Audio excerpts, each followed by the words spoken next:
परीक्षा नहीं हुई, लेकिन आज नहीं तो कल होगी।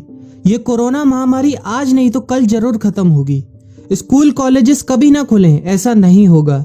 अभ्यास करते रहोगे तो कोई पछतावा नहीं होगा।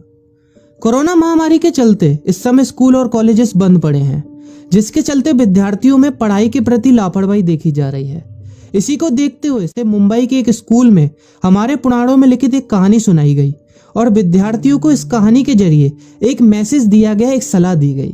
कहानी ये थी कि एक बार भगवान इंद्र किसानों से नाराज हो गए और उन्होंने घोषणा कर दी कि 12 साल तक बारिश नहीं होगी, आप फसलों को नहीं उगा पाएंगे। भगवान इंद्र से किसानों ने विनम्रता पूर्वक विनती की। किसानों की विनती को देखते हुए इंद्र ने बड़ी चालाकी से बारिश न होने का सारा श्रेय भगवान शिव के ऊपर डाल दिया और कहा कि बारिश तभी संभव है जब भगवान शिव अपना डमरू बजाएंगे।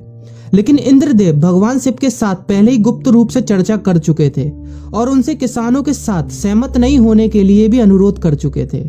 जब किसान भगवान शिव के पास बारिश के लिए विनती करने के लिए गए तो उन्होंने भी कह दिया कि बारिश तभी होगी जब मैं 12 साल बाद अपना डमरू बजाऊंगा। निराश होकर वापस लौटते किसानों ने 12 साल तक इंतजार करने का फैसला किया। लेकिन उनमें से एक किसान वापस लौटकर नियमित रूप से अपना काम कर रहा था, खेती कर रहा था, यहाँ तक कि बीज भी बो रहा था। अन्य किसानों ने यह देखकर उस किसान का मजाक उड़ाना चालू कर दिया। कुछ किसानों ने उससे पूछा भी कि आप अपना समय और ऊर्जा क्यों बर्बाद कर रहे हैं, जबकि आप जानते हैं कि 12 साल तक बारिश नहीं होने वाली।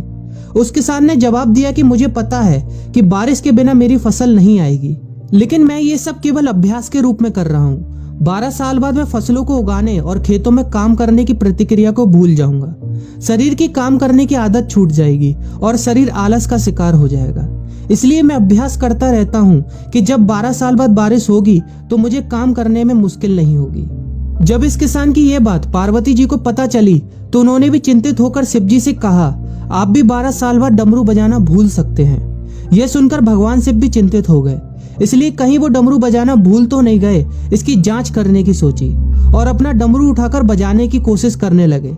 कोशिश करते हुए जैसे ही डमरू से आवाज आई वैसी बारिश होने लगी और जो किसान नियमित रूप से अपना काम कर रहा था उस किसान का खेत फसलों से हरा भरा हो गया। लेकिन बाकी सभी बारिश का इंतजार करते किसानों को पछतावा हुआ, क्योंकि उन्होंने अभ्यास करना भी छोड़ दिया था। इसी तरह 2 सप्ताह बाद, 2 महीने बाद या 2 साल बाद लॉकडाउन समाप्त हो जाएगा। कोरोना महामारी भी खत्म हो जाएगी।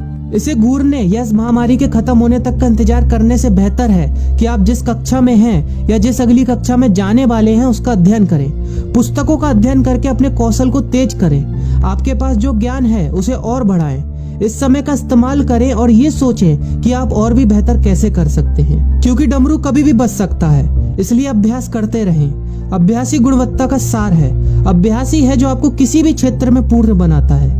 अगर आप अपनी पढ़ाई के प्रति लापरवाही छोड़कर अभ्यास करते रहेंगे तो जब काम करने का समय आएगा, जब भी परीक्षा देने का समय आएगा, तो आप हर चुनौती और अपने हर क्वेश्चन का जवाब देने के लिए तैयार रहेंगे।